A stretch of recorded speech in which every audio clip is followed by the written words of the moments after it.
Hello everyone. आज मैं आपके लिए व्याकरण लेके आई हूँ। व्याकरण में हम सीखेंगे तरह तरह के शब्द, जिसको हम पर्यायवाची वर्ड शब्द भी बोलते हैं या समान अर्थ वाले शब्द भी बोलते हैं। तो समान अर्थ वाले शब्द क्या होते हैं? समान अर्थ वाले शब्द वह शब्द होते हैं जिन शब्दों का अर्थ एक जैसा होता है, उन्हें समान अर्थ वाले शब्द बोलते हैं।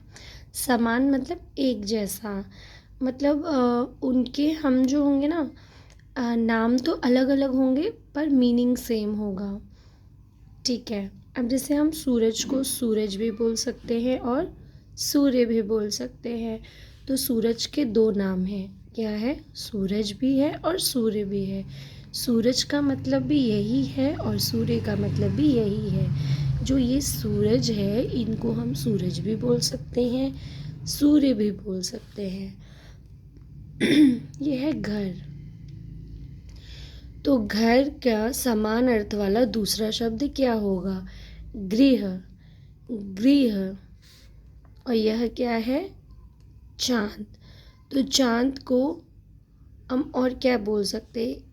ऐसा कौन सा दूसरा शब्द है जिसका अर्थ चांद ही होगा? वह क्या है? वह है चंद्रमा। चांद का समान अर्थ वाला शब्द है चंद्रमा। चांद का मतलब भी यही होगा और इन्हीं को हम चंद्रमा भी बोल सकते हैं। यह क्या है? आसमान। तो हम आसमान को आकाश भी बोल सकते हैं और आसमान। तो ये जो दोनों शब्द हैं, इन दोनों शब्दों का अर्थ कैसा है? एक है, एक ही है। तो इन दोनों का मीनिंग क्या है? सेम है। तो इसलिए हम इनको क्या बोलते हैं? समान अर्थ वाले शब्द। और इंग्लिश में इनको हम सिनोनिम्स कहते हैं। ये क्या है? बारिश को, जब बारिश हो रही होती है तो आप जैसे बोलते हो ना, रेन रेन गो अवे। तो रेन का मतलब बारिश होता है।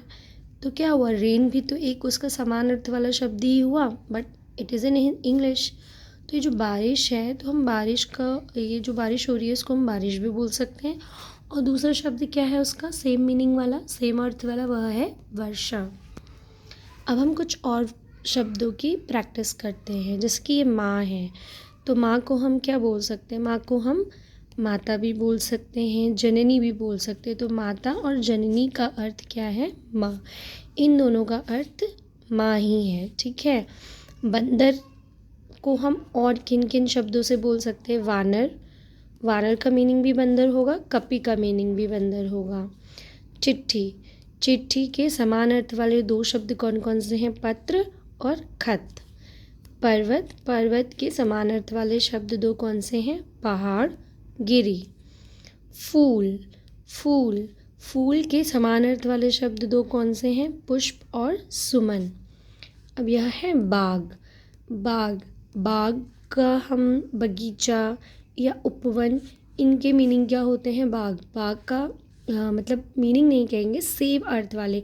इसका जो मीनिंग होगा, इसका जो अर्थ होगा, इन तीनों का अर्थ एक ही है। पुस्तक।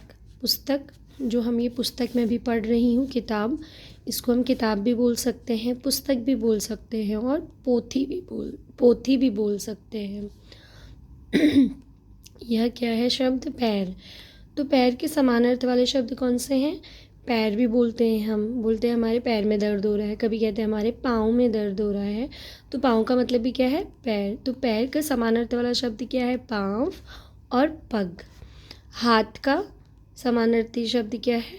हस्त और कर। नाव का नैया और नौका। धन्यवाद।